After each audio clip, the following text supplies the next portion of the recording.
મેડિકલમાં admission નહોતું મળતું એટલે આંદોલન થયું છે। નીતિન પટેલે જણાવ્યું, ગુજરાત સહિત દેશભરમાં એમબીબીએસની બેઠકોની અછત હતી। એડમિશન ન મળવાના કારણે અભ્યાસ માટે વિદ્યાર્થીઓ વિદેશ જતા હતા।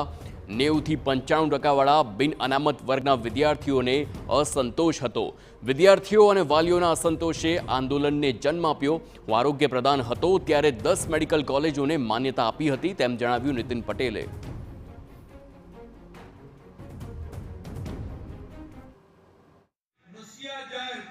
આખો દેશમાં એમબીબીએસ ની સીટો જ નહોતી।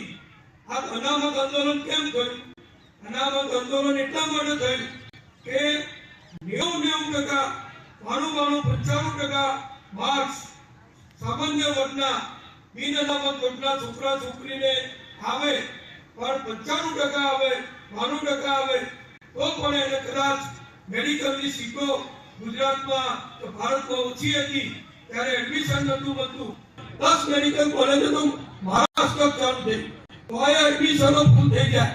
હવે બધાને એડમિશન લેવા હોય ત્યારે ના મળે એટલે જેને બહુ જ ટકાયા હોય એ વિદ્યાર્થીને અસંતોષ થાય, એના મા બાપને અસંતોષ થાય, એના કારણે આ આંદોલન થયું।